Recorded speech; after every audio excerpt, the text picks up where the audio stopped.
Hello everybody, this is Tim here again, here another movie review, this time for Beau is Afraid. Now this is the new Ari Aster movie who also did Hereditary and Midsommar. Now just to jump into like Ari Aster's filmography and stuff like that, some people love his stuff, some people hate his stuff.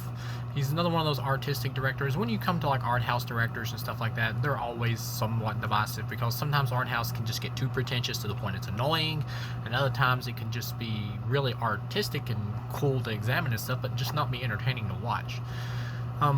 As far as my feelings on Ari Aster, I liked Hereditary. I believe I gave it like a 3 out of 4. I enjoyed it.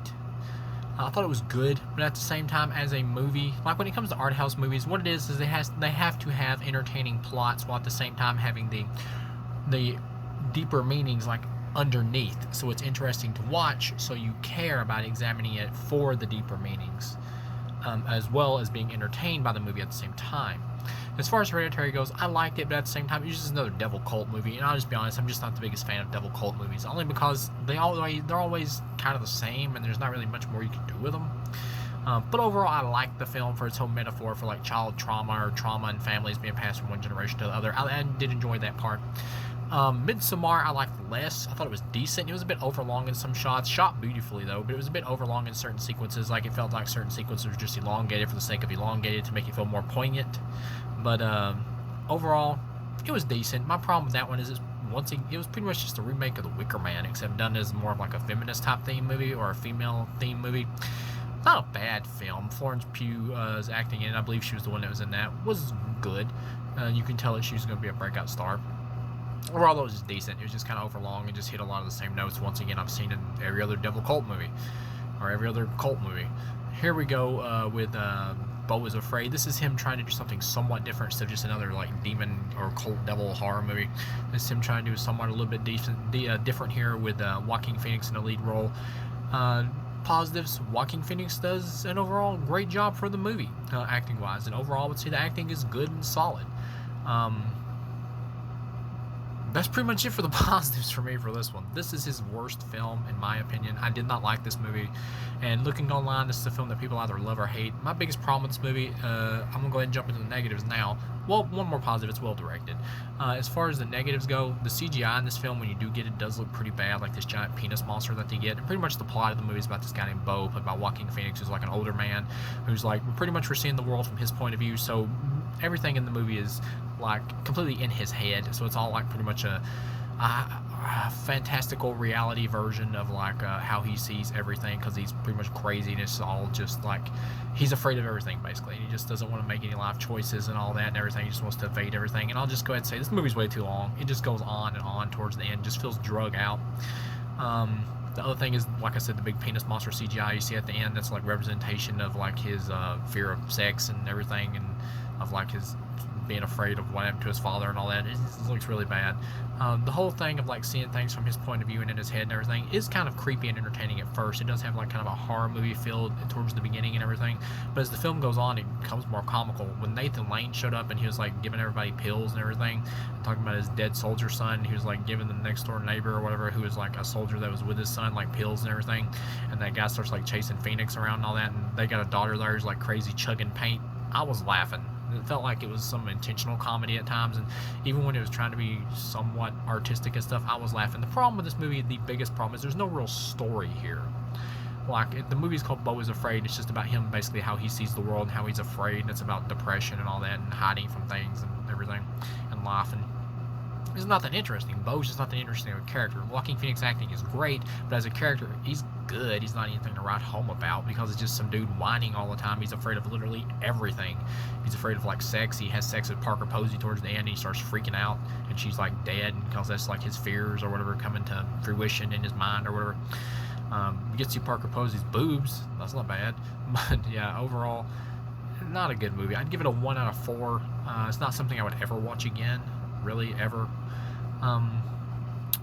Like I said though, some of the like hyper reality stuff in it is pretty funny. It's like once again, the biggest problem with the movie is it's trying to be an artistic movie or whatever that wants you to dig more into it and rewatch it over and over. But the problem is the movie doesn't have any rewatch value really. It's just kind of boring at points, or just kind of overlong, or gets to be overlong by the end. And there's just not an interesting enough story going on in this movie. Like if they would have had some kind of like a story going on with the character Beau that was interesting to watch, while at the same time having the metaphor underneath it with the fantastical reality also happening to where he is afraid. Well, what I mean is if they would have had an interesting story with like the layer of fantastic reality underneath it, you know, like what is real, what isn't, you know, with him like seeing stuff and all that, and they would have made the actual story of the movie entertaining. Like maybe if they would have had the story like be like him trying to get back to like his mom or whatever that passed away in the movie, like, which is what he kind of tries to do.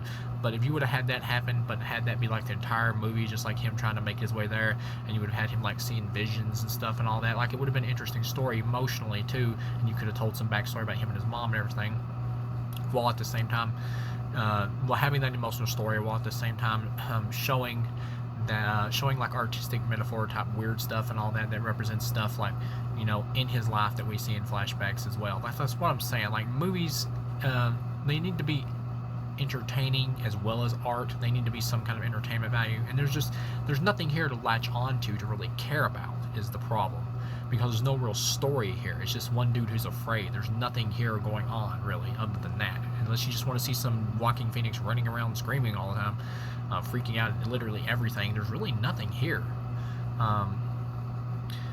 So yeah, that's the biggest problem. There's just no real story. Like there has to be a story for an art house movie in order to hook you in, so you'll care about the characters and care about looking underneath to see all the hidden meanings, stuff like that that's trying to go on in the film. There has to be something interesting to watch, and it's not here because there's just nothing going on other than just Joaquin Phoenix just running around going, I'm afraid. That's pretty much it. That's really it. I did like the scene at the end or whatever when he's like in the water on a boat and he's like flipping out because he's like, you're seeing stuff from like his mind or everything where it's like debating or whatever, like all the trouble he's ever caused and all that and everything, and how he's just like always been scared of everything and never like, you know, done anything in his life and all that, never stood up and lived really. And he just ends up sinking into the water and drowns. Pretty much a metaphor for him just, you know, collapsing under all his fear and stress and everything finally. Yeah, overall, this is one of those films that's like, well, it just means whatever you want it to mean. It's like, yeah, okay, sometimes that can work, but you still have to have an interesting story to go on top of that, because even though this film kind of tries for that, he doesn't operate by the dream logic that something like David Lynch would do, because David Lynch, he does the dream logic stuff, but at the same time, he gives interesting characters and interesting plots to go along with the dream logic. So even though it can mean whatever you want it to mean, there's still enough of a story there for you to get enough of an idea of what most likely the interpretation is. Here, it's just a crazy guy, so there's not much in the story, and it's just weird shit at some points just for the kind of the sake of weird shit that really doesn't have much of a meaning to it, and if it does, it's not enough of a meaning to really care. And it's just not entertaining. There's just no entertainment value here. And I know some people will say, well, a lot of art house movies aren't entertaining.